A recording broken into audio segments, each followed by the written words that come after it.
Hello everyone, a very good evening to all of you. Welcome to the एकाग्रता channel bye अड्डा 24/7। आप सबका बहुत बहुत स्वागत है इस सेशन में, जहां पे मैं advocate Nikita Singh Indian contract act का जो सेकंड पार्ट है, that is special principal of contract, उसको आज हम कंप्लीट करेंगे। सो वन शॉर्ट रिवीजन जो कि रफ्तार सीरीज में आप लोग का आज इंडियन कॉन्ट्रैक्ट पूरा फिनिश हो जाएगा।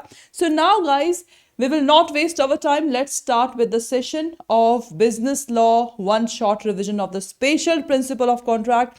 तो सेशन को शुरू करने से मैं आपको बता दूं कि भाई जो इंडियन कॉन्ट्रैक्ट एक्ट है क्लास, वो दो पार्ट में डिवाइड है, जनरल प्रिंसिपल ऑफ कॉन्ट्रैक्ट और स्पेशल प्रिंसिपल ऑफ कॉन्ट्रैक्ट, जिसमें से हम लोगों ने जनरल प्रिंसिपल ऑफ कॉन्ट्रैक्ट कर लिया है और आज हम स्पेशल प्रिंसिपल ऑफ कॉन्ट्रैक्ट करेंगे, जिसमें आपके 5 टर्म्स होते हैं: contract of indemnity, contract of guarantee, contract of bailment, contract of pledge और कॉन्ट्रैक्ट ऑफ एजेंसी। तो ये 5 कॉन्सेप्ट है जो कि हम लोगों को पढ़ना है। Indemnity section 124, guarantee 126, bailment 148, pledge 172 और लास्ट आप लोगों का एजेंसी है जो कि सेक्शन 182 है। तो इसी को हम लोग यहाँ पे कंप्लीट करेंगे। तो चलिए क्लास, सबसे पहले स्टार्ट करते हैं कॉन्ट्रैक्ट ऑफ इंडेमनिटी का यहाँ पे क्या मतलब है। देखो, इंडेमनिटी को समझाने से पहले एक बहुत सिंपल एग्जाम्पल इंश्योरेंस का। भाई आप सब लोग इंश्योरेंस तो जानते होंगे। सपोज आप लोगों के पापा ने कार लिया है, ठीक है। अब कार लिया है तो एक बात बताइए, जब पापा आपके कार लिए हैं तो क्या आप लोगों के पापा ने कार का इंश्योरेंस करवाया है? बताइए। जब आपके पापा यहाँ पे भाई कार लेते हैं तो बताइए, क्या कार का इंश्योरेंस करवाया है? कार के इंश्योरेंस का क्या मतलब होता है? कार के इंश्योरेंस का बेसिकली मतलब है कि अगर कार को कुछ भी हो गया, एक्सीडेंट हो गया, 2 लाख मेरा खर्चा ऑन द स्पॉट हो गया, तो ये 2 लाख रुपए कौन देगा? ये 2 लाख रुपए आप लोगों का इंश्योरेंस कंपनी देगी। मतलब करे कोई भरे कोई, इसको मैं सिंपल शब्दों में बोलती हूँ। लॉस एक पर्सन का हुआ, लेकिन प्रोटेक्शन ऑफ लॉस कोई और दे रहा है। इसी को कहते हैं कॉन्ट्रैक्ट ऑफ इंडेमनिटी। सो आई से इंडेमनिटी, आई से इंश्योरेंस। तो जितने भी आप लोगों के इंश्योरेंस के एग्जाम्पल है, सब कॉन्ट्रैक्ट ऑफ इंडेमनिटी में आता है। सिंपली जैसे fire insurance, health insurance, car insurance, marine insurance etcetera. तो जितने भी इंश्योरेंस के एग्जाम्पल हैं, सब आप लोगों का कॉन्ट्रैक्ट ऑफ इंडेमनिटी कहलाता है। सपोज जिस पार्टी का लॉस हुआ है उसको हम इंडेमनिटी होल्डर बोलेंगे या उसे इंडेमनिफाइड भी बोलेंगे, और जो हमें प्रोटेक्शन दे रहा है यानी कि जो इंश्योरेंस कंपनी है वो कहलाएगा indemnifier. So there are 2 parties in contract of indemnity. Is that okay? तो चलिए क्लास, यहां पे अब आप लोग इस डेफिनेशन को आप लोग यहाँ पे अच्छे से देख सकते हैं। कॉन्ट्रैक्ट ऑफ इंडेमनिटी यहाँ पे है, ठीक है। इसको यहाँ पे मैं समझाऊंगी। इंडेमनिटी इज बेसिकली व्हाट, देखिए, basically involve one party promising the other party to make good its losses. These losses may arises either due to the conduct of promisor himself and conduct by the other person. तो ये आप लोगों का contract of indemnity का यहाँ पे मतलब है। So indemnity basically means to make good a loss. In other words, if one party will compensate the other in case it suffers some losses, that is called contract of indemnity. मैंने आपको बोला इसमें 2 parties होती हैं। तो सबसे पहला party indemnifier, जिसको कि हम क्या बोलते हैं? जिसको हम प्रॉमिसर भी बोलेंगे। क्या बोलेंगे? जिसको हम प्रॉमिसर भी बोलेंगे। और दूसरा पार्टी जो, और देखो, और दूसरा पार्टी इंडेमनिफाइड है और दूसरा नाम क्या है इसका? That is indemnity holder. तो ये आप लोगों का प्रॉमिसी कहलाएगा। क्या कहलाएगा? प्रॉमिसी कहलाएगा। तो जो हम लोगों ने यहाँ पे समझा, इसको एज इट इज मैंने यहाँ पे आप लोग को बता दिया। तो कॉन्ट्रैक्ट ऑफ इंडेमनिटी, सबसे पहले सेक्शन बी, मान लीजिए क्वेश्चन आ गया तो सेक्शन बी आपको याद करना है, डेफिनेशन और number of parties that is involve in this, ठीक है। उसके बाद मैंने आपको क्या बोला, all the insurance contract are the example of contract of indemnity because all insurance contract are contract which indemnify a person from certain loss which he may suffer. Example, under fire insurance policy taken by shopkeeper for his godown, the insurance company undertake to pay the certain amount of the policy holder in the event of fire in the godown. तो भाई ये आप लोगों का simple सा example है contract of indemnity का. लेकिन क्लास एक एग्जाम्पल है जो कॉन्ट्रैक्ट ऑफ इंडेमनिटी में नहीं आता है, दैट इज लाइफ इंश्योरेंस. देखो, life insurance is something different from the other insurance. ठीक है, तो अगर मैं लाइफ इंश्योरेंस की बात करूं तो लाइफ इंश्योरेंस में क्या होता है, सपोज आपका एक्स पर्सन ने इंश्योरेंस लिया. ठीक है, मान लो ये आप लोगों का ये सी, बी और सी पर्सन है. बी ने इंश्योरेंस लिया किससे, सी से. ठीक है, अब इंश्योरेंस लेने का मतलब है अगर बी पिक्चर से हट गया, बिकॉज लाइफ इंश्योरेंस एग्जीक्यूट कब होता है, सपोज बी ने 1 करोड़ का इंश्योरेंस लिया, तो इंश्योरेंस लेने के बाद भाई ये एग्जीक्यूट कब होगा, जब बी पिक्चर से हट जाएगा. ठीक है, देन जो कंपनी है वो 1 करोड़ रुपए देगी. भाई फ्री में नहीं दे रही, इसमें भी भाई हर मंथ प्रीमियम भी पे कर रहा है या हर साल का प्रीमियम पे कर रहा है. प्रीमियम पे कर रहे हैं तब जाके आपको वादा मिल रहा है कि अगर आप पिक्चर से हट गए तो ये अमाउंट आपके नॉमिनी को मिल जाएगा. This is called life insurance. तो लाइफ इंश्योरेंस में एग्जैक्ट अमाउंट आप लोग को कंपनी दे रहा है, 1 करोड़ का करवाओ, 2 करोड़ का कराओ. लेकिन बाकी इंश्योरेंस में अगर आपके गाड़ी का इंश्योरेंस 1 साल का 10 लाख रुपए है, अगर आपके गाड़ी का एक्सीडेंट हुआ है 2 लाख रुपए लगे हैं, तो 2 लाख ही आपको मिलेगा कंपनी की तरफ से. इसमें भी आपको भाई पूरा प्रूफ देना पड़ेगा. हेल्थ इंश्योरेंस में एक्सीडेंट हो गया, आपने 25 लाख का इंश्योरेंस करा रखा है 1 साल का, तो अगर आपको हॉस्पिटल में 10 लाख रुपए खर्चा हुआ तो वो 10 लाख आपको कंपनी देगा. इससे फायदा क्या होता है ना भाई, झटके से इतना अमाउंट हम लोग का नहीं जा सकता है. So this is called contract of indemnity and I hope so आप सबको यहाँ पे समझ में आ गया होगा. अपने पेरेंट्स से जरूर पूछिएगा, उन्होंने लाइफ इंश्योरेंस करा रखा होगा. ठीक है, बिकॉज बेसिकली हम लोगों के घर में LIC आपने सुना होगा ना. LIC क्या है, LIC आप लोग का यही है, that is the life insurance. और आपके पेरेंट्स ने, जैसे हर कंपनी में जब कोरोना भी आया था, विदेशों में तो हर कंपनी में आपका हेल्थ इंश्योरेंस होता है. यहाँ भी इंडिया की बहुत सारी कंपनी है 3 लाख 5 लाख 10 लाख का इंश्योरेंस देती है, दैट इज हेल्थ इंश्योरेंस. तो ये आप लोग का सिंपल सा एग्जाम्पल है कॉन्ट्रैक्ट ऑफ इंडेमनिटी, और एग्जाम्पल को मैंने बहुत अच्छे से एक्सप्लेन किया है. ठीक है, चलिए क्लास. उसके बाद यहां पे हम नेक्स्ट देखेंगे,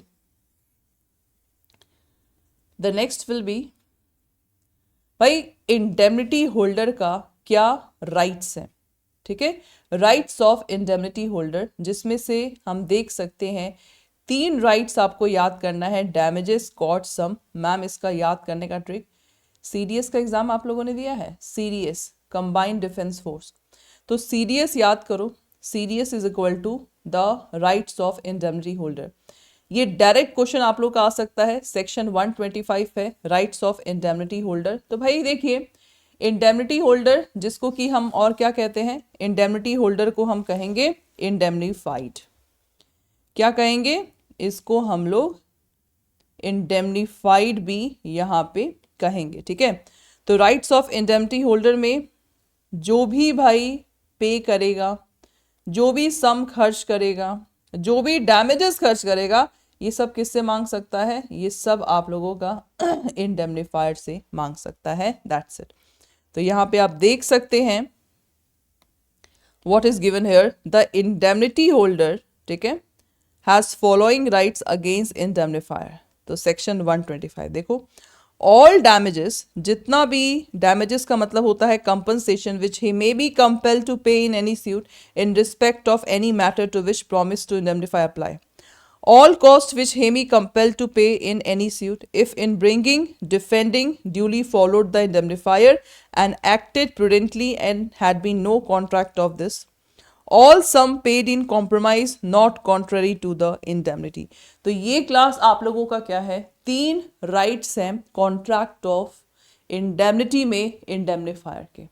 तो ये आपका एज इट इज यहाँ पे राइट्स आ सकता है, एज इट इज, ठीक है। और एक लास्ट जो राइट है आप लोगों का, that is right for specific performance. तो भाई हमें यही परफॉर्मेंस चाहिए और कोई हमें डैमेजेस नहीं चाहिए। तो ये आपका सेक्शन 125 में इंक्लूडेड नहीं है, तो इसको मैंने ऐसे ही लिखा है so that you can easily understand.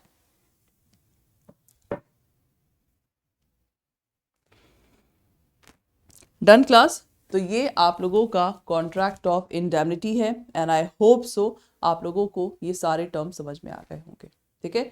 कोई भी डाउट हो प्लीज आप लोग कमेंट बॉक्स पे यहाँ पे डाउट को पूछ सकते हैं। सो this is the right of indemnity holder, ठीक है। देखिए ध्यान से, ये आप लोगों के राइट्स ऑफ इंडेमनिटी होल्डर है।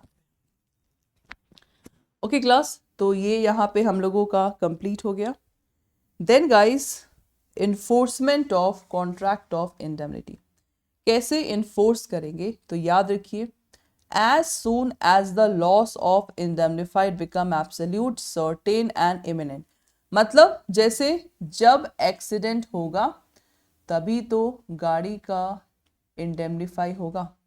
जब मान लीजिए हॉस्पिटल में आप एडमिट होंगे तभी तो आपको हेल्थ इंश्योरेंस का क्लेम मिलेगा। तो enforcement as soon as the loss of indemnified become absolute certain and imminent, that is important, ठीक है। So Indian contract does not specify the actual time of commencement of liability. तो high court ने भी क्या बोला है, actual loss जब होगा देन इट विल बी, ठीक है। इस केस में भी आप लोग के गजानन मोरेश्वर वर्सेस में लायबिलिटी इज एब्सोल्यूट, मतलब जब घटना होगी तब आप लोग का ये एग्जीक्यूट में आएगा, दैट इज इंपॉर्टेंट, ठीक है। अब एक इसमें हेडिंग आपको देखनी है, specified time for notice, that is important. अच्छा एक बात बताइए, मान लीजिए स्पेसिफाइड टाइम फॉर नोटिस एक बहुत लैंडमार्क केस है आप लोगों का, ठीक है। इसकी मैं कहानी आपको बताती हूँ, ठीक है। सपोज निकिता मैम का कार है, मैम का कार इंश्योरेंस का है, ठीक है। मैम का कार हो गया चोरी। तो निकिता मैम का कार जैसे ही चोरी हुआ, निकिता मैम ने क्या किया, मैंने पुलिस को इन्फॉर्म कर दिया, सर मेरी कार चोरी हो गई और मेरे गाड़ी का इंश्योरेंस भी था। पर ये चीज़ मैं इंश्योरेंस कंपनी को नहीं बताया इमिडिएटली, लेकिन 1 मंथ के बाद मैंने इंश्योरेंस कंपनी को भी बता दिया। अब आपको बताना है कि भाई 1 मंथ के बाद मैंने बताया, so that will implement or not. तो कॉन्ट्रैक्ट ऑफ इंडेमनिटी आपको बताना है, इसमें इम्प्लीमेंट होगा कि नहीं होगा, बताइए। Contract of indemnity will implement or not, please tell me guys.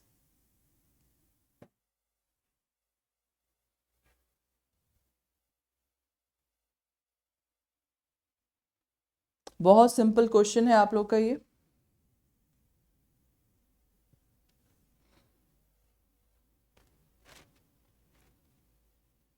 बहुत सिंपल क्वेश्चन है, बताइए इस एग्जैक्ट केस का आंसर।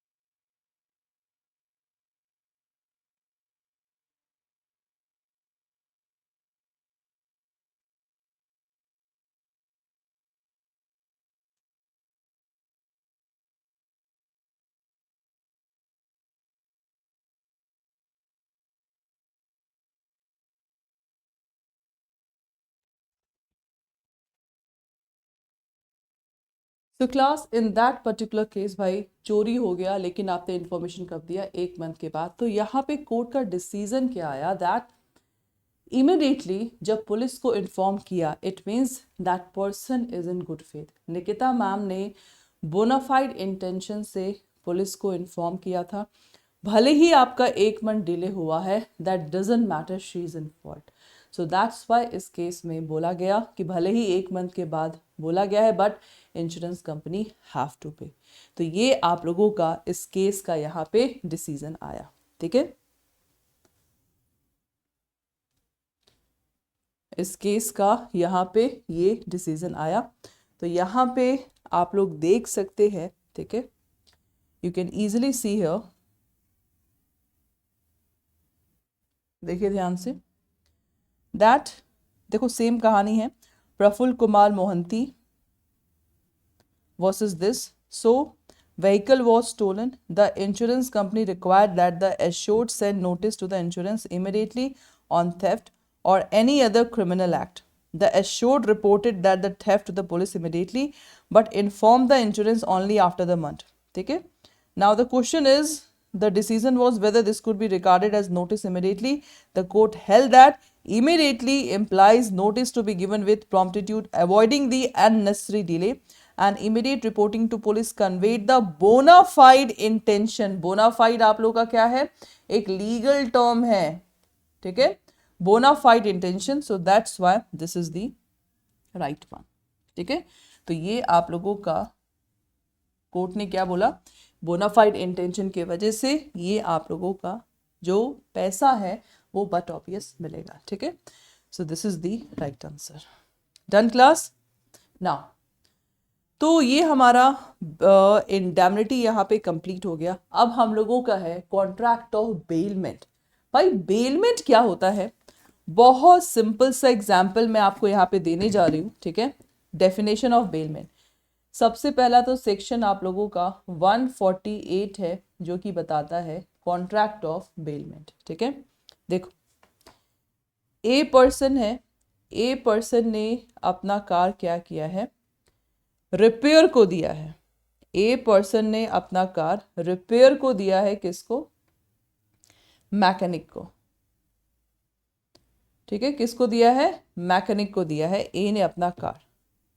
अब क्या है देखिए ध्यान से, रिपेयर में मान लीजिए 2000 का खर्चा आ रहा है, रिपेयर में 2000 का खर्चा आ रहा है, तो मैकेनिक ने बोला एक वीक के बाद आइएगा, अपनी कार ले जाइएगा और 2000 रुपये यू हैव टू पे मी। ठीक है, एक वीक के बाद ए ने क्या किया, 2000 रुपये दिया मैकेनिक को और मैकेनिक ने क्या किया, कार को लौटा दिया।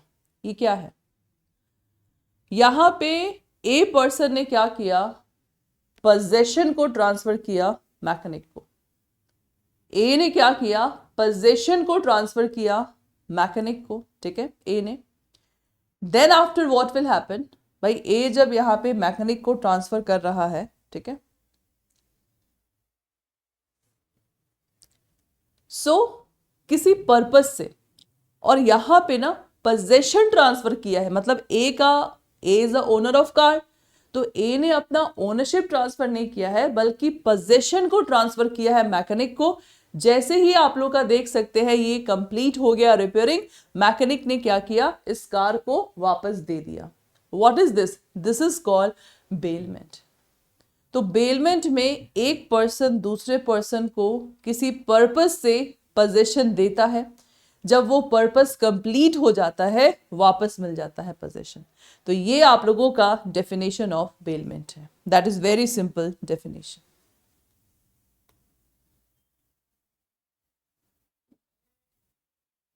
ठीक है, तो ये आप लोग का बेलमेंट में और भी है, आपने गंदे कपड़े दिए धुलने को दैट इज बेलमेंट, आपने कपड़े दिए प्रेस करने को दैट इज बेलमेंट, आपने टेलर को स्टिच करने को दिया दैट इज बेलमेंट। तो बेलमेंट के आप लोगों के बहुत से एग्जाम्पल यहाँ पे मेंशन है। ठीक है, बस हो गया बेलमेंट।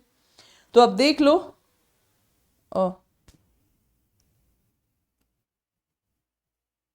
अच्छा बेलमेंट ये आप लोगों का डेफिनेशन है।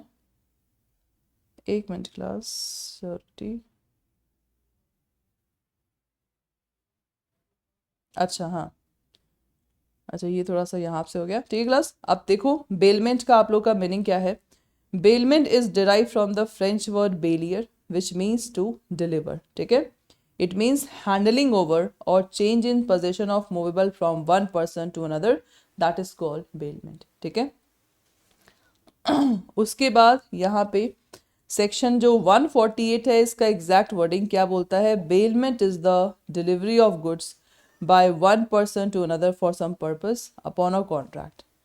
When purpose is accomplished, be returned, otherwise dispose according to the direction of the person delivering them. ठीक है, तो यहाँ पे आपका बेलर है, ये आप लोगों का बेली है. Bailor and bailee, that is the right answer.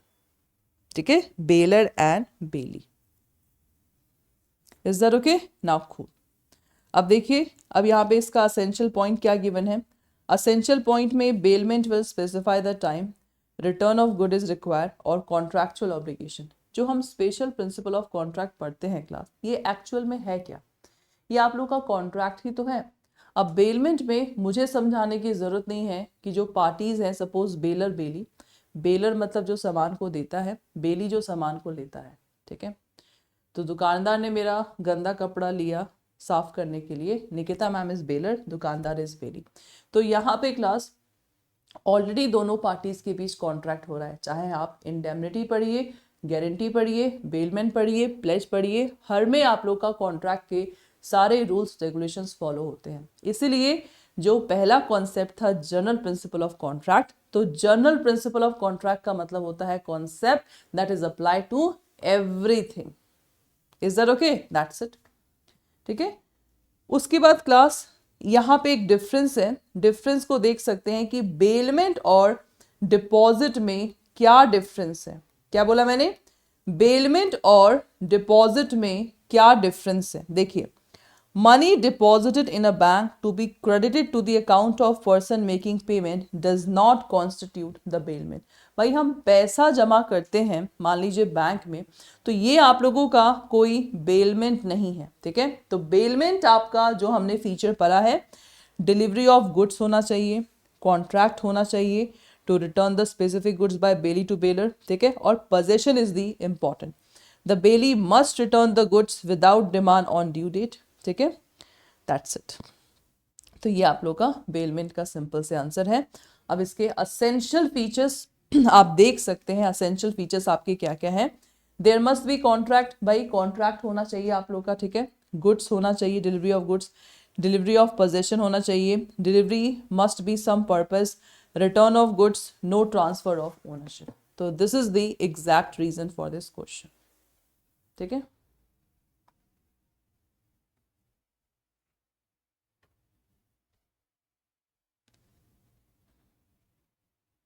Done class. So this is the essential features. उसके बाद आप लोग यहाँ पे देख सकते हैं बेलर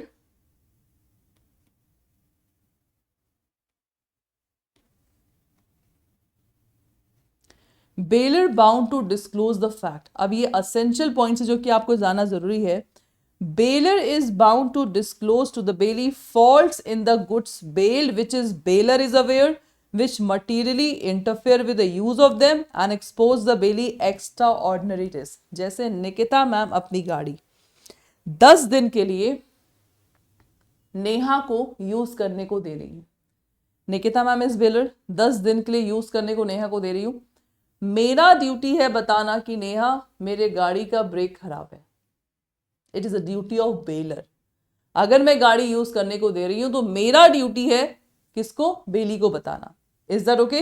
तो यहां पे आप देख सकते हैं. ठीक है, यहां पे आप देख सकते हैं bailor is bound to disclose to the bailee faults in the goods bailed. ठीक है, जिसमें बेलर अवेयर है which materially interfere with the use of them and expose the bailey to the extraordinary risk. That is important. If the goods are bailed for hire, the bailor is responsible for any damage whether he was aware of the existence of such fault in the goods bailed or not. That is important. ठीक है, तो यहाँ पे भाई baler का ये duty है आप लोग को बताया गया है. इलस्ट्रेशन में भी आप देख सकते हैं. देखो, ए ने क्या किया. A lends a horse which he knows. A जानता है कि भाई उसका हॉर्स थोड़ा पागल है, बी को दिया. लेकिन उसने इस चीज को बी को डिस्क्लोज नहीं किया कि हॉर्स थोड़ा पागल है. हॉर्स भागा, B is thrown and injured. तो यहाँ पे class A is responsible B for the damage sustained. That's it. That is important.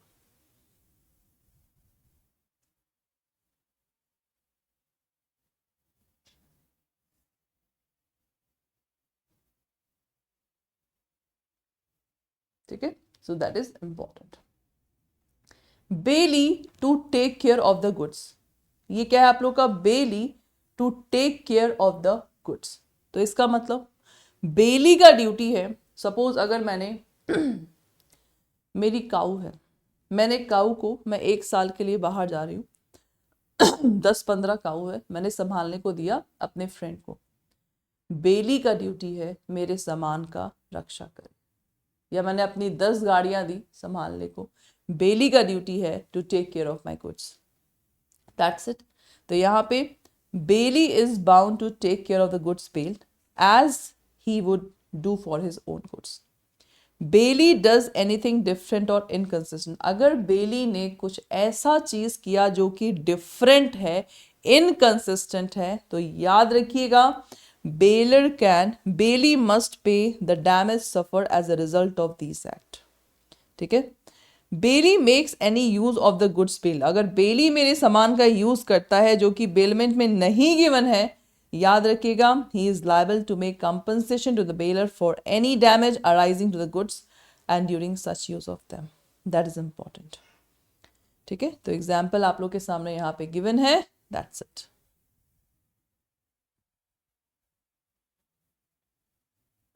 ठीक है, कोई भी डाउट हो प्लीज आप लोग यहाँ पे कमेंट बॉक्स पे पूछ सकते हैं, यहाँ पे देख सकते हैं।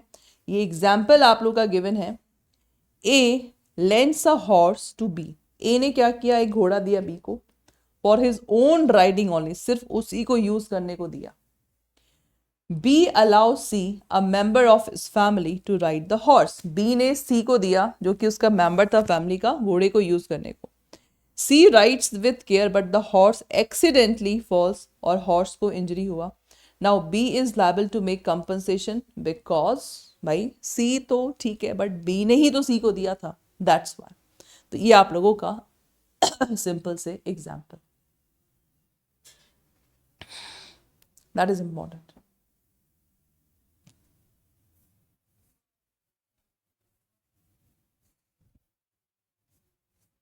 ठीक है, that is important part।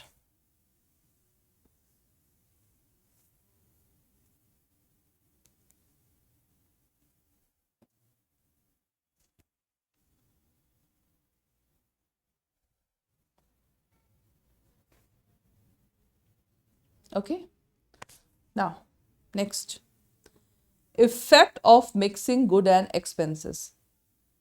अब इसमें क्या है, ये एक अलग से ही इसमें एग्जाम्पल मैं आप लोग को लूंगी। इस एग्जाम्पल के अंतर्गत क्लास, सपोज बेलर का 100 बोरी गेहूं है, बेली का भी उसके गोडाउन में बोरी रखा हुआ है। तो यहाँ पे इस एग्जाम्पल के साथ इस पॉइंट को मैं समझाऊंगी। ठीक है, तो देखिए, इफ द बेली, अगर बेली ने बेलर के कंसर्न से, with the concern of baler, mixes the goods of the baler with his own goods, भाई बेली ने बेलर के ही कंसर्न से अपना गुड्स उसके गुड्स में मिक्स कर दिया, तो यहाँ पे the bailor and bailee shall have an interest in proportion to their respective share in the mixture thus produced. तो यहाँ पे class nobody will be liable, दोनों अपना अपना सेपरेट कर सकते हैं बिकॉज दोनों का कंसर्न है, सो इसमें कुछ भी आप लोग का नेगेटिव कॉन्सिक्वेंस नहीं होगा। अब मेन कहानी आती है, अगर बेली बिना बेलर के कंसर्न के गुड्स को मिक्स कर देता है, लेकिन गुड्स इजीली सेपरेट हो सकते हैं। जैसे मेरा जो गेहूं का बोरी है वो काले बोरी में है और जो बेली का है वो रेड बोरी में है, भले ही कंसर्न नहीं लिया है लेकिन सेपरेट तो हो रहा है ना, और सेपरेट करने का जितना भी खर्चा आएगा कौन पे करेगा, bailee. The bailee is bound to bear the expenses of separation and division. क्यों? क्योंकि हमें मालूम है कि भाई जब उसने बिना कंसर्न के किया है, सो दैट्स वाई, जब बिना कंसर्न के किया है सो इसीलिए यहाँ पे जो बेली है वो सारा खर्चा अपना करेगा उसे गुड्स को सेपरेट करने में, दैट इज इंपॉर्टेंट। ठीक है, गुड्स को सेपरेट करने में अपना सारा खर्चा करेगा यहाँ पे, दैट इज इंपॉर्टेंट। डन?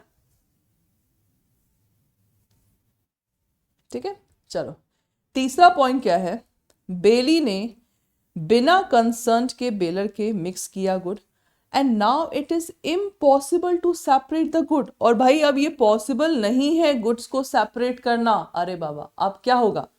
तो क्लास अगर ये पॉसिबल नहीं है गुड्स को सेपरेट करना तो याद रखिएगा, the bailor is entitled to compensated by bailee for the loss of the goods. That is important. तो ये जो 3 एग्जाम्पल यहाँ पे मैंने लिए हैं, that is effect of mixing the goods and expenses. देखिए ध्यान से।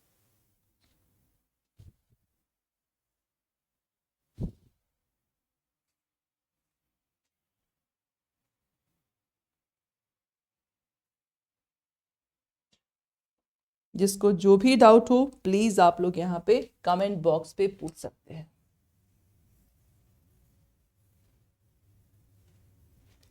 जो रिकॉर्डेड सेशन भी देख रहे हैं आप लोगों से रिक्वेस्ट है, रिकॉर्डेड सेशन के बाद आपको जो भी डाउट हो आप लोग प्लीज यहाँ पे यू कैन आस्क। ठीक है, you can ask. Done. Now the duties of bailee with regard to the goods. भाई ड्यूटी क्या है बेली का with regard to the goods? पहला, duty of bailee to return the goods bailed as soon as expired and the purpose which the bail is accomplished। भाई सबसे पहला duty है goods को रिटर्न करना। ठीक है, फिर बेली का ड्यूटी है जो भी लॉस होता है, destruction, deterioration, bailee is responsible अगर कुछ भी हुआ। ठीक है, the bailee is bound to deliver to the bailor any increase in profit. तो भाई इसका एग्जाम्पल ना इसके साथ देखिए। मान लीजिए ए ने काऊ दिया बेली को। ठीक है, काऊ दिया, 1 साल के लिए चला गया। अब काऊ ने काफ को जन्म दिया, तो उस काफ पे किसका हक होगा? तो क्लास उस काफ पे बट ऑब्वियस बेलर का हक होगा। क्यों? क्योंकि यहाँ पे देख सकते हैं कुछ भी इंक्रीज या प्रॉफिट हुआ, who is responsible? The bailee is responsible. तो ये जो आपका एग्जाम्पल है, एग्जाम्पल यहाँ पे देख सकते हैं। That is important. ठीक है, that is important. Now rights of bailee with regard to the goods. अब बेली का राइट्स क्या है? अभी तक हमने ड्यूटी पढ़ा। देखो राइट और ड्यूटीज ना एज इट इज आप लोगों में क्वेश्चंस के फॉर्म में आ सकता है, एज इट इज। ठीक है, देखिए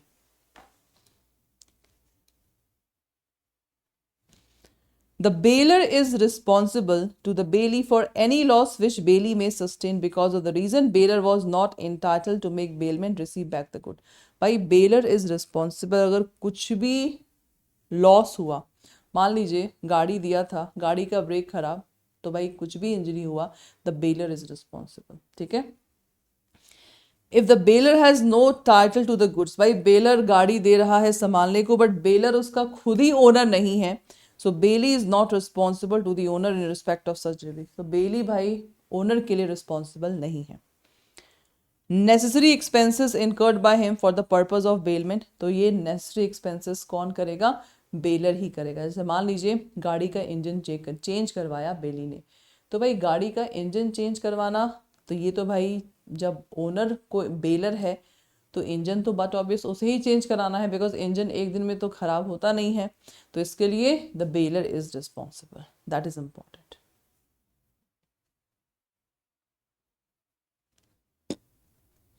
अब क्लास आपका क्या है? बेलीज लियन। तो लियन का मतलब क्या होता है? To hold. What is lien? Lien means to hold. अब मान लीजिए मैंने टेलर को सामान दिया था सिलने को, मैंने टेलर को सामान दिया सिलने को, दे दिया। ठीक है, अब क्या हुआ? मैंने उसको मैं पैसे नहीं दे रही, मैं टेलर को पैसे नहीं दे रही। तो क्लास अगर मैं टेलर को पैसे नहीं दूंगी सो व्हाट विल हैपन? अगर मैंने टेलर को पैसे नहीं दिया so but obvious in that case tailor के पास राइट है, मेरे सामान को रोक सकता है। तो जो रोकने का पावर है ना, दैट इज कॉल्ड लियन। तो इसलिए बेली का राइट है टू होल्ड। ठीक है, देखिए until he receive the remuneration. देखिए, A deliver a rough diamond to B a jeweller to be cut and polish which accordingly done. B is entitled to retain the stone till he is paid for the service he has rendered. A gives some cloth to B, the tailor, to make into a coat. B promises to deliver the coat as soon as it finished to give a 3-month credit to the price. B is not entitled to retain the coat till he is paid. Exactly, जब तक पूरे पैसे नहीं दोगे opposite party के पास right है उसको होल्ड करने का. That's it. ठीक है क्लास. तो ये आप लोग का एग्जाम्पल है बेली का. ठीक है. तो इसी तरह क्लास बेली लियन में बहुत सारे एग्जाम्पल्स आते हैं. Banker, factor, attorney, policy broker, ये सब आप लोगों के क्या हैं? They are the belly. इन सब का राइट है सारे डॉक्यूमेंट्स को होल्ड करके रखेंगे जब तक कि आप इनका पूरा रेम्यूनरेशन नहीं देते. ठीक है. So this is called bailment. That's it class. So we have done with bailment, we have done with indemnity. Bailment section 148, indemnity section 124. अब आप लोग का आता है प्लेज क्या होता है. ठीक है. देखिए, अच्छा स्कूल में हम सब प्लेज करते थे. India is my country and all Indians are my brother and sister. याद है? हाँ, India is my country and all Indians are my brother and sister. सबको याद होगा. क्या ये प्लेज, हम यही वाला प्लेज पढ़ेंगे यहाँ पे? बताना. क्या ये जो मैंने प्लेज बोला क्या यही वाला प्लेज होगा? The answer is no. तो यहाँ पे प्लेज का मतलब क्या है मैं आपको सिंपल से एग्जाम्पल यहाँ पे दूंगी. ये ए पर्सन है, ये आपका बैंक है. बैंक से 10 लाख का लोन लिया. ठीक है. नाउ लोन लेने के बाद जो ए पर्सन है ये मूवेबल प्रॉपर्टी कोई है, जैसे मान लीजिए ज्वेलरी है. ज्वेलरी को गिरवी रखा बैंक के पास. ज्वेलरी को गिरवी रखा बैंक के पास. तो याद रखो जब मूवेबल प्रॉपर्टी को गिरवी रखा जाता है दैट इज कॉल्ड प्लेज. इसे कहते हैं क्लास प्लेज. तो देखिए pledge is a kind of bailment. ठीक है. सेक्शन 172 आप लोग का प्लेज है. सो प्लेज बोले तो bailment of goods as security for repayment of डेब्ट एंड लोन एडवांस और performance of an obligation and promise. This is called pledge class. यहां पे जो आपका ए पर्सन है इसे कहेंगे हम प्लेजर पाउनर, और जो बैंक है बैंक इज कॉल्ड प्लेजी और पाउनी. That's it. ठीक है. तो ये आप लोग इसको एज इट इज यहां पे याद रखते हैं. ठीक है. जैसे प्लेज का दूसरा वर्ड क्या है आप लोग का? PAWN. ठीक है. That is. तो इसलिए पाउनर पाउनी भी बोलते हैं, प्लेजर प्लेजी भी बोलते हैं. देखिए ध्यान से. ठीक है. So the person who pledges the good, the person who pledges the goods as security is called pledger and pawner, and the person in whose favor the good is pledged is called pledgee and pawnee. देखिए ध्यान से.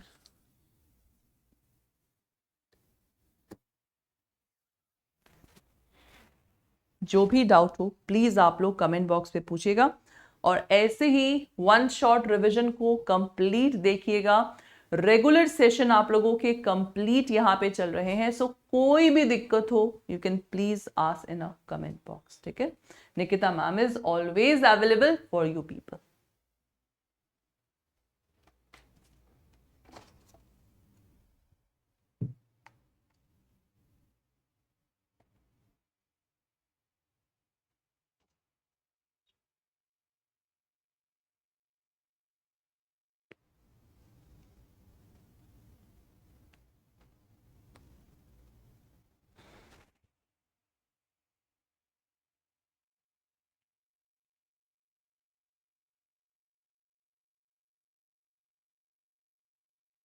Done. तो चलिए अब हम next करते हैं. Next इसी में वी विल कंटिन्यू. सबसे पहले असेंशियल पॉइंट ऑफ प्लेज. ठीक है. So essential point of pledge में there shall be the bailment for security against payment and performance of promise. इसको बेलमेंट फॉर सिक्योरिटी क्यों बोला गया? क्योंकि बेलमेंट में भी हम सामान का डिलीवरी कर रहे थे, पोजेशन. यहाँ भी हम पोजेशन ही दे रहे हैं, ओनरशिप यहाँ पे नहीं दे रहे हैं. ठीक है. उसके बाद subject matter of the pledge is goods. Good pledge shall be in existence. There shall be delivery of goods from pledger to pledgee. No transfer of ownership in the case of pledge. Ownership का कोई transfer नहीं है यहाँ पे. ठीक है, that is important. अब देखिए नेचर ऑफ प्लेज क्या है आपका. ठीक है, ये सब आप लोगों के एक्सप्लेनेशन है वन शॉट के, so that you can easily understand the nature of pledge. If the pawnor makes default in the payment of debt, भाई पाउनर है जिसने उधारी लिया था, अगर पैसे नहीं चुका पा रहा तो आप भी समझते हैं जो सिक्योरिटी डिपॉजिट है उसको बेच के पैसा ले सकता है बैंक. यही तो है. देखिए यहाँ पे, if the pawnor makes default in this, the pawnee may bring suit against the pawnor, retain the goods. Retain का मतलब है गुड्स को होल्ड करके रखना. Retain the goods pledge as security. He may sell the goods pledge after giving notice of the sale to the pawner. That is important. Okay, then class, मान लीजिए ये जो आपका पाउनर है पैसे नहीं चुका पाया. ठीक है, 10 लाख का लोन था, सामान बेचने में सिर्फ 8 लाख हो रहा है, 2 लाख बचा तो 2 लाख पाउनी मांग सकता है. दूसरा कंडीशन है, अगर जो सिक्योरिटी डिपॉजिट है 12 लाख का है तो सामान बेच के 2 लाख एक्स्ट्रा बचा तो 2 लाख क्या करेगा, वो पाउनर को दे देगा. मतलब वही है, लोन नहीं चुका पाए तो जो आपका सामान है वो सेल किया जाएगा. सेल करने में कम रुपए आए तो जितना रिमेनिंग है आपसे मांगा जाएगा पाउनर से, और एक्स्ट्रा रुपए आए बेचने के बाद तो वो एक्स्ट्रा रुपीज आपको दे दिया जाएगा. That's it. ठीक है, तो ये आप लोग का यहाँ पे है. तो ये मैंने आपको बी पॉइंट यहाँ पे अच्छे से एक्सप्लेन कर दिया है.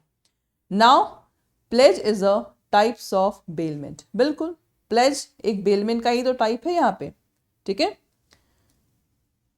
क्योंकि प्लेज और बेलमेंट दोनों में क्या है, जो पोजेशन है, पोजेशन आप लोगों का अपोजिट पार्टी के पास होता है. ठीक है, the pawnee can retain the goods pledge. बिल्कुल, पाउनी क्या है, गुड्स को रिटेन करके रखता है. रिटेन मतलब रोक करके रखता है.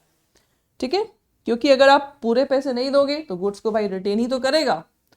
Next, if a third person wrongfully deprive the bailee of the use of possession of goods bail. Third party का मतलब, सपोज ये हम लोगों का पाउनर है, ये हम लोगों का पाउनी है. ठीक है, पाउनर ने क्या किया, सिक्योरिटी दिया पाउनी को और पाउनी ने 10 लाख का लोन दिया. If a third person wrongfully deprive the bailee the use of possession of good bails. अब मान लीजिए इस कार का रियल ओनर कौन निकला, इस कार का रियल ओनर जेड निकला, तो ये आपका क्या है, that is the third person. ठीक है, अगर थर्ड पर्सन रॉन्गफुली बेली को इसको यूज करने से मना करेगा, इन that case class what will happen, case file हो सकता है. केस फाइल ये भी कर सकता है, केस फाइल ये भी कर सकता है. ये आप लोगों का ई पॉइंट है यहाँ पे.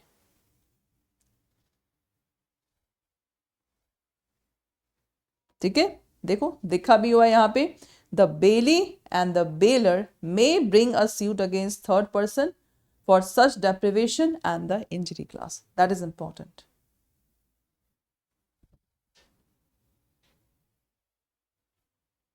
ठीक है, that is important. Now class, pledge without actual possession. एक बात बताओ, हमने 10 लाख का लोन लिया, हम पोजेशन को डिलीवर नहीं कर रहे हैं, क्या ये पॉसिबल है? क्या ऐसे कंडीशन में भी आप लोगों का हो सकता है प्लेज? ये आपका क्वेश्चन यहाँ पे है. तो मैं इसका बहुत सिंपल से आंसर दूंगी, द आंसर इज यस. ये ए पर्सन है, देखना ध्यान से, ये ए पर्सन है, ये आपका बी पर्सन है. ठीक है, बी ने लोन दिया है 10 लाख का. ए क्या कर रहा है, ए अपना जो गोडाउन में 10 लाख का सामान रखा है उसका जो की है ना, बी को दे दिया. अब गोडाउन का की दिया है बी के पास, व्हाट इज दिस, गोडाउन का की दिया है, दिस इज व्हाट, जो बी आप लोगों का है, बी क्या है आपका, दैट इज अ प्लेजी. तो क्या ये पॉसिबल है? The answer is yes. The answer is class what, the answer is yes. तो यहां पे बस यही है. Sometime, despite a charge of pledge available to the creditor bank, It's allow the custody of movable property pledged to remain with the debtor for the special purpose, but this does not vitiate the effectiveness of pledge. मतलब this is possible. क्योंकि भाई चाबी दिया है तो but obvious use नहीं कर पाएगा, सो दिस इज पॉसिबल क्लास. ठीक है, तो ये आप लोगों का बट ऑब्वियस पॉसिबल है.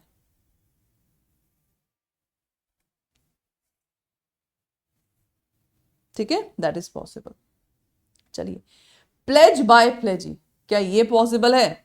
अब यहां पे क्लास ये सपोज आपका प्लेजर है, ये आपका प्लेजी है.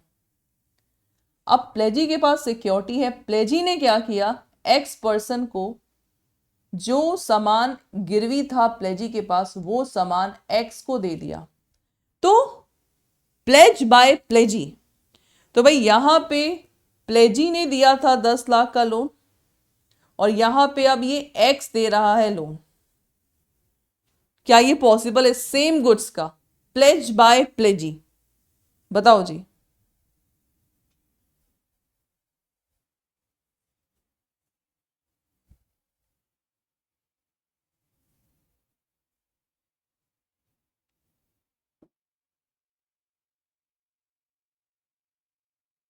तो यहां पे class pledge by pledgee, the answer is absolutely yes. The answer is absolutely yes. देखिए, where under the certain circumstance the pledgee further pledge the movable property pledge, the pledge will be valid only to the extent of interest of pledgee which is equivalent to the amount for which property has been given as a security. That is important. तो ये आप लोग का case है. इस case को अच्छे से पढ़ लीजिएगा बिकॉज ये सब आप लोगों के लैंडमार्क केस हैं. और आंसर राइटिंग लिखते वक्त मैं आपको हमेशा से बोलूँगी सबसे पहले लॉ का जिक्र करो. ठीक है, देखो हमेशा से सबसे पहले आपको लॉ का जिक्र करना है, फिर जो फैक्ट है और फिर आप लोगों को इसका कंक्लूजन लिखना है कि that's why in the analysis of this case this law apply to this fact. ठीक है, दैट इज इंपॉर्टेंट. अब क्लास देखो, बेलमेंट और प्लेज का यहाँ पे डिफरेंस हमने देखा है. Bailment, this is pledge. ठीक है, बेलमेंट सेक्शन 148 से 171, 172 से 181. Meaning the term bailment is deliver from the French word bailer which means to deliver, possession voluntary from one person to another. और प्लेज में क्या है, special kind of bailment. If the goods are bail as a security for payment of debt, performance of promise, it is called pledge. ठीक है, उसके बाद it is made for any purpose, that is specific purpose. Bailey can use the goods, pledgee cannot use the goods. Bailey has no right to sell the goods, pledgee pawnee has right to sell the goods. Bailey can exercise lien, pledgee can also exercise lien. Lien का मतलब holding power. ध्यान से देखिए in difference को, that is important.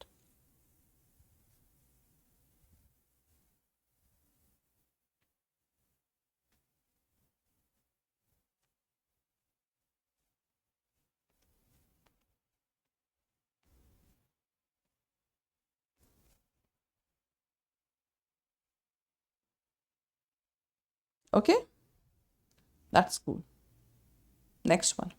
अब class contract of agency. तो भाई contract of agency आप लोग का क्या है, ये एक पार्टी है, ये दूसरा पार्टी है, ये आपका तीसरा पार्टी है. देखो कंपनी के लिए it is not possible to do everything. तो कंपनी क्या करती है, कुछ पर्सन्स को हायर करती है. तो वो पर्सन क्या करते हैं, हायर करने के बाद वो पर्सन भाई अपने कंपनी के लिए काम करते हैं. This is called, suppose the owner have appointed 5 persons, so the 5 person are representing the company to the third party. कोई भी गलती अगर इन पर्सन से हुआ, the company is liable. जैसे ओला, सबको ही जानता है ओला भाई कैब है. ओला के किसी ड्राइवर ने अगर कुछ छेड़खानी किया है लड़की के साथ, ओला इज कंपनी, भाई ये ड्राइवर ओला कंपनी के अंडर में काम कर रहा है. Ola is principal, this is agent. Whatever the act which is done by agent, the principal is liable. That is very much important. तो ये आपका कॉन्ट्रैक्ट ऑफ एजेंसी है। This is your contract of what, agency. तो यहां पे आप देख सकते हैं एक्चुअल कॉन्ट्रैक्ट ये कर रहा है, बट ऐसा माना जाएगा the principal have done the contract, ऐसा माना जाएगा the principal have done the contract. So this is called contract of agency class, important point. ठीक है, ये आपका कॉन्ट्रैक्ट ऑफ क्या है, एजेंसी।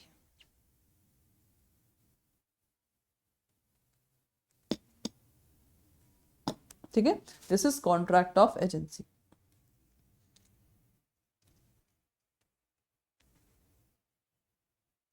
देखिए, contract of agency arises sometime for a person to employ another person to do the act and to represent him in dealing with a third person. Section 182 है आप लोग का। ठीक है, एजेंट कौन कहलाता है, agent is a person employed to do any act for another and represent another in dealing with a third person. और प्रिंसिपल कौन है, the person to whom such act is done and who is so represented, that is called principal. ठीक है, जैसे bank हो गया, bank में भी कई सारे एजेंट अपॉइंट होते हैं। तो एजेंट क्या करते हैं, रिप्रेजेंट करते हैं थर्ड पार्टी को। Agent represent the third party. तो इस केस में इफ एनीथिंग हैपन, अगर एजेंट ने मान लीजिए कस्टमर से 10 लाख का चेक लिया, वर्किंग आवर में भाग गया, इन that case the bank will be liable. ये चीज बहुत ध्यान से समझिएगा। तो contract of agency is basically the contract of agency is created when the right is given to the person to represent the principal in dealing with a third person and to do something for the principal। ठीक है, करे कोई भरे कोई। भाई principal हमारा competent to contract होना चाहिए। अब मुझे competent to contract बताने की जरूरत नहीं है, what is competent to contract। ठीक है, +18, sound mind, not disqualified by law। Agent भी भाई आपका competent होना चाहिए कॉन्ट्रैक्ट करने के लिए। Consideration is not necessary. यहाँ पे जो मैं नोट्स आप लोग लेके आई हूँ ये आंसर राइटिंग के लिए है। मैं आपको हेडिंग समझा रही हूँ because this is a one shot explain already मैं कर रही हूँ आप लोग को। ठीक है, आप लोगों को लेकिन आंसर राइटिंग में ऐसे सारे पॉइंट्स लिखने हैं। कंसिडरेशन इज नॉट नेसेसरी, मतलब जब एजेंट या तो कमीशन बेस्ड होता है, एजेंट या तो सैलरी बेस्ड होता है, तो अपने एक्ट के लिए उसको कंसिडरेशन, मतलब consideration for appointment is not necessary because already वो सैलरी बेस्ड या कमीशन बेस्ड आप लोग का होता है। That's it. Rule of agency, पहला रूल है whatever a person can do personally can also be achieve through the agent. बिल्कुल। Second rule, he who does an act through another does it himself. That's it. ठीक है, that is the rule of agency. Types of agent, एक होता है authority के base पे और एक होता है आप लोगों का नेचर ऑफ वर्क के बेस्ड पे। ठीक है, ध्यान दीजिएगा। सबसे पहला स्पेशल एजेंट। स्पेशल एजेंट का मतलब जो पर्टिकुलर एक्ट करता है। जैसे निकिता मैम को प्रिंसिपल मानिए हर एग्जाम्पल में। निकिता मैम ने पवन को बोला कि पवन तुम ये सामान मद्रास में पहुंचा देना। पवन ने मेरा स्पेसिफिक एक्ट किया, तो पवन आप क्या है, मेरे स्पेशल एजेंट है। Journal agent who is authorized to do all the act in respect of particular line of business, trade, employment। Same example में मैंने पवन को बोला कि पवन तुम ये सामान मद्रास पहुंचा देना, मैं गुड़गांव में रहती हूँ, मद्रास पहुंचा देना, वहां से पैसे लेना, पैसे SBI बैंक में जमा करवाना, बैंक से रिसीट लेना, रिसीट को कोलकाता पहुंचाना, इस दुकान में देना। एक ही काम के कई सारे वर्क बोल रही हूँ, तो मेरा पवन क्या कहलाएगा, that is called journal agent. सबका एग्जाम्पल सुनिए। और नेक्स्ट आप लोग का है यूनिवर्सल। तो भाई जो पवन है, पवन को बोले मतलब पवन मेरा घर बिकवा दो, ये सामान वहां पहुंचा दो, ये रिसीट उस बैंक में जमा करवा दो, सारे काम कर रहे हैं मेरे, that is called universal agent. ठीक है, उसके पास वर्क परफॉर्मेंस के बेस पे आप लोगों का है mercantile agent, non mercantile agent, banker. तो इसको हम बहुत अच्छे से पढ़ेंगे। सबसे पहले मर्केंटाइल एजेंट के बहुत सारे टाइप्स है, इसको मैं नेक्स्ट स्लाइड में पढ़ाऊंगी। उससे पहले बैंकर देख लो। बैंकर में the relationship between banker and customer is basically debtor and creditor. जैसे क्लास बैंक में निकिता मैम ने पैसा डिपॉजिट करवाया बैंक में। मैम जब डिपॉजिट करवाएंगी बैंक में, निकिता मैम क्रेडिटर है, बैंक हमारा डेटर है। तो ये भी क्या है आप लोग का एक रिलेशनशिप है। तो बैंक भी एज अ प्रिंसिपल भी काम करता है, एज अ एजेंट भी काम करता है कस्टमर के लिए। नॉन मर्केंटाइल में जैसे आपके एडवोकेट्स हैं, इंश्योरेंस एजेंट है। अब भाई advocate, Nikita ma'am is advocate, I am presenting my client case in front of the court, Nikita ma'am is agent, that is principal. ठीक है, तो निकिता मैम क्या है, एजेंट है। मर्केंटाइल के एग्जाम्पल्स में आप यहां पे देख सकते हैं, ये सब मर्केंटाइल के एग्जाम्पल्स हैं, that is factor, broker, del credere agent, auctioneer. अब इसको अच्छे से समझिए क्या है। फैक्टर वो एजेंट होता है जो कि अपने प्रिंसिपल का सामान बेचेगा, सामान खरीदेगा, सिर्फ इसका यही काम होता है। ब्रोकर कौन होता है, जो कॉन्ट्रैक्ट बताता है दो पार्टी के बीच में, जैसे मुझे घर खरीदना है, ब्रोकर के थ्रू मैं खरीदूंगी, मुझे रेंट पे कोई घर चाहिए, मैं ब्रोकर के थ्रू। तो ब्रोकर क्या करता है, जो घर का ओनर है और जो टीनेंट है दोनों को कॉन्ट्रैक्ट करवाता है, दैट इज। तो ब्रोकर भी आप लोग का क्या है, ब्रोकर भी आपका एजेंट है। डेल क्रेडिट एजेंट जो एक्स्ट्रा कमीशन मांगता है अपने अपने काम का, that is called del credere. और ऑक्शनियर जो सामान को बेचता है, दैट इज कॉल्ड ऑक्शनियर, इसे कहते हैं ऑक्शनियर, दैट्स इट। ठीक है, तो ये आप लोग का टाइप्स ऑफ एजेंट है। राइट ड्यूटीज में बहुत सिंपल है। एजेंट का ड्यूटी, देखो एक चीज याद रखिएगा, एजेंट का duty is equal to, agent का duty is equal to principal का राइट। ठीक है, तो बस पढ़िए, एजेंट का ड्यूटी है जो प्रिंसिपल डायरेक्शन दे रहा है उसके अनुसार काम करना, सारे काम को रेशनली, केयर, स्किल, डिलीजेंस से करना, सारे अकाउंट्स को प्रॉपर शो करना प्रिंसिपल को, हर एक चीज़ कम्युनिकेट करना प्रिंसिपल को, जो भी पेमेंट आए कॉन्ट्रैक्ट से सारा पेमेंट उसको देना, कोई बेनिफिट ना उठाना। तो भाई एजेंट का ये आप लोग का ड्यूटी है। देखो, protect and preserve the interest of principal, not to use information, not disclose the secret profit, भाई सीक्रेट प्रॉफिट कोई ना करे, not to set up his own title, सामान को अपना ओनर, अपना ही ओनर खुद को ना समझे, and not to put himself in position where interest and duty suffer. तो ये सब क्या है आप लोग का, एजेंट का क्या है, एजेंट का आप लोगों का ड्यूटी है।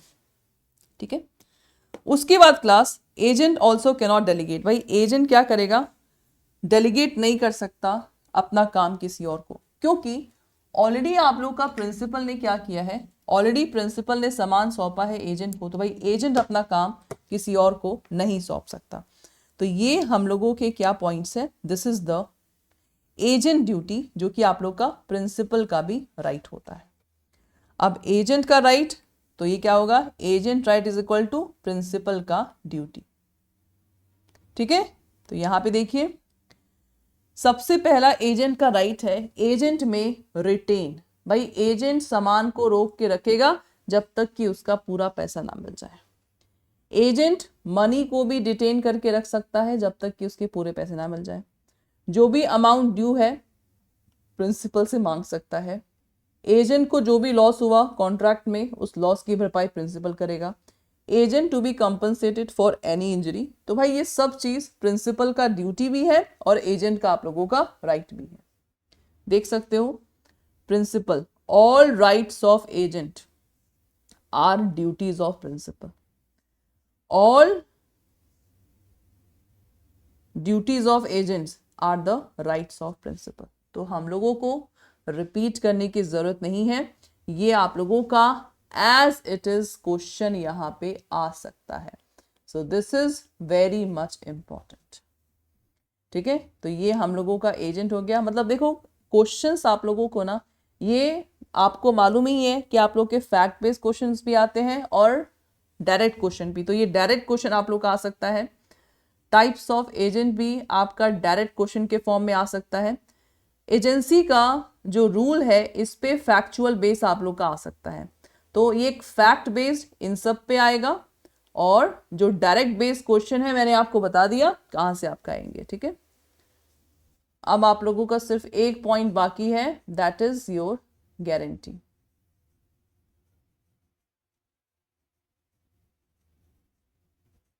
सो class, now contract of guarantee, ये तो बहुत ही सिंपल है। कॉन्ट्रैक्ट ऑफ गारंटी को हमेशा मैं एक एग्जाम्पल से समझाऊंगी. This is A person, this is B person, this is C person. चलो यहाँ पे समझते हैं. बेलमेंट नहीं है, ठीक है. मैं आपको कॉन्ट्रैक्ट ऑफ गारंटी यहाँ पे समझाती हूँ.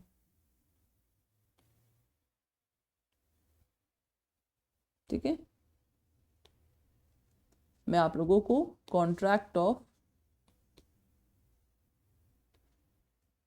गारंटी समझाती हूँ. ठीक है, इसको हटा दीजिएगा. सो कॉन्ट्रैक्ट ऑफ गारंटी क्या है? देखो, ये ए पर्सन है, ये बी पर्सन है, ये सी पर्सन है. ए कौन है? ए का नाम रखूंगी मैं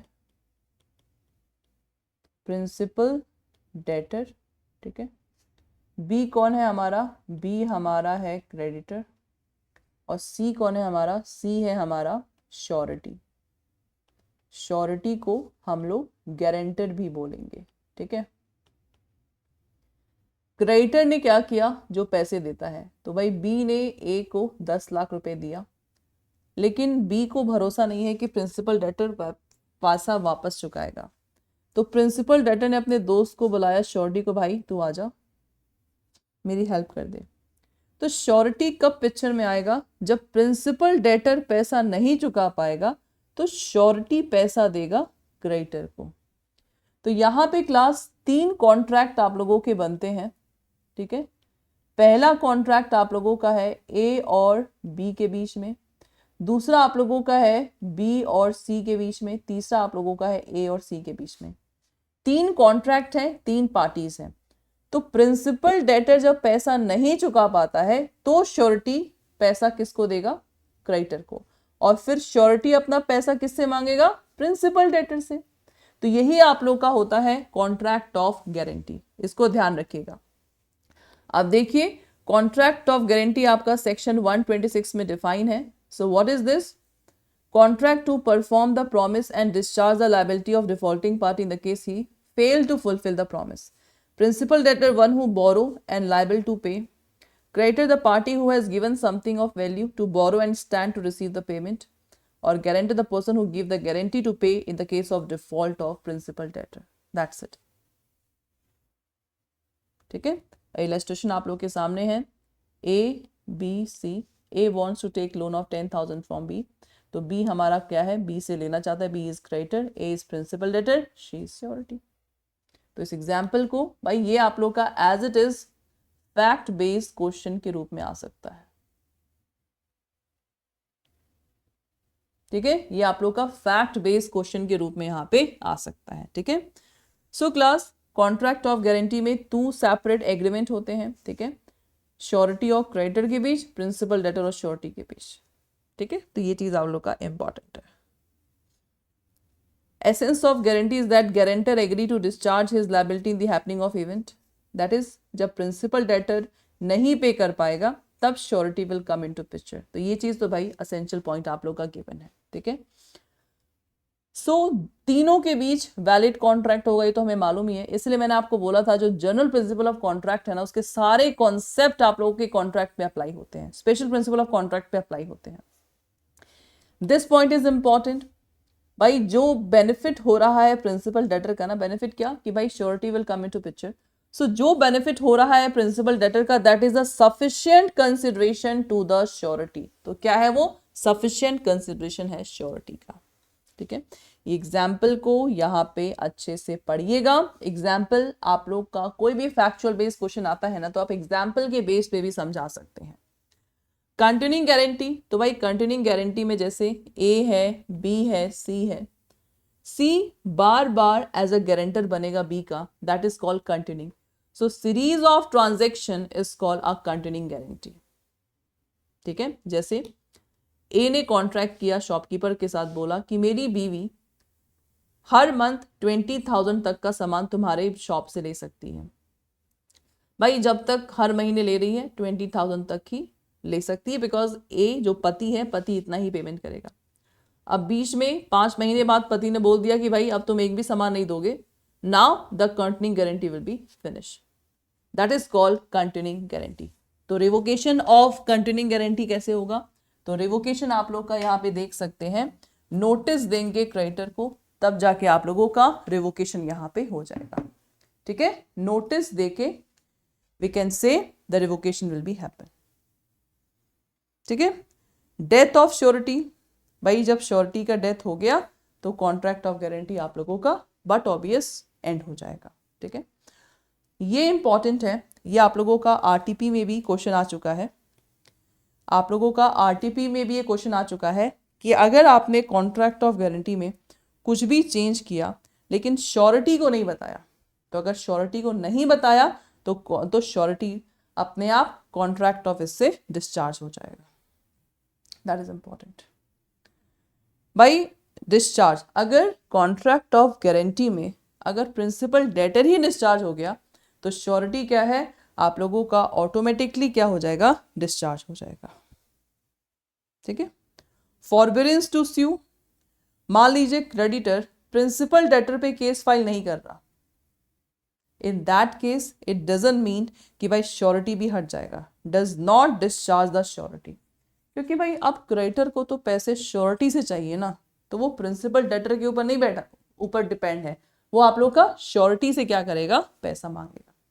तो फॉरबिडेंस का मतलब होता है that is delay in enforcing the rights. ठीक है, अच्छा ये भी आप लोगों का आरटीपी में आ चुका है।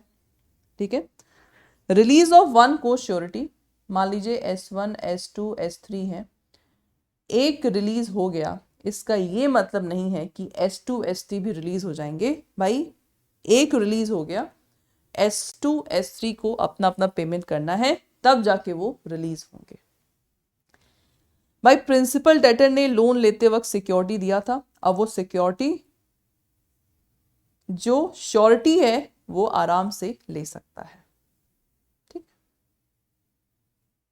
अगर क्रेडिटर ने कुछ मिस रिप्रेजेंटेशन किया, ठीक है, तो याद रखिएगा इन दैट केस आप लोगों का जो कॉन्ट्रैक्ट ऑफ गारंटी है वो इनवैलिड हो जाएगा।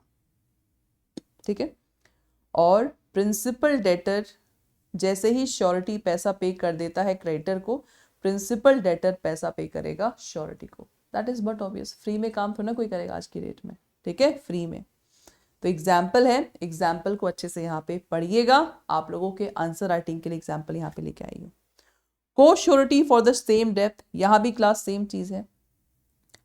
को श्योरिटी बोल तो S1 S2 S3, this is principal debtor, this is creditor. तो यहाँ पे class when two and more person are co-surety for the same debt either jointly and severally under same and different contract, तो यहाँ पे class all are liable। अगर S1 मान लो 10,000 पे कर रहा है, S2 आप लोगों का 20,000 पे कर रहा है, S3 आप लोगों का 30,000, तो भाई सबका अलग अलग लाइबिलिटी है। तो S1 को पे करना है, S2 को 20, S3 को 30, तो सबका अलग अलग लाइबिलिटी है। जैसे जैसे पे करेंगे उनका लायबिलिटी खत्म हो जाएगा। ऐसा बिल्कुल नहीं है कि भाई S2 ने पे कर दिया तो S1 का भी हो गया, नहीं, दैट इज नॉट पॉसिबल। ठीक है, तो ये आप लोग का एग्जाम्पल दैट इज। तो आप लोग का अब ये देखिए डिफरेंस इंडेमनिटी और guarantee. Indemnity 2 parties, guarantee 3 parties. Liability primarily, guarantee में इसका सेकेंडरी होता है। एक कॉन्ट्रैक्ट, इसमें 3 कॉन्ट्रैक्ट। लायबिलिटी इज ड्यू, जब कोई घटना घटेगी तब इंडेमनिटी अराइज होगा, और यहाँ पे जब परफॉर्मेंस, जब डेप्थ होगा तब परफॉर्मेंस करेगा श्योरिटी। तो ये आप लोगों का डिफरेंस है यहाँ पे। तो we have done the special principal of contract of all the 5 concept, that is a important part of this. So class आगे भी सारे आरटीपी को जरूर सॉल्व करिएगा, एमटीपी को भी जरूर सॉल्व करिएगा, जो यहाँ पे रेगुलर सेशन हुआ है उसको भी सॉल्व करिएगा, और जो यहाँ पे 1 शॉट रिवीजन चल रहा है उसको भी रिवाइज करिएगा। And all the best for your future class. और डाउट कमेंट बॉक्स पे जरूर पूछिए। Thank you.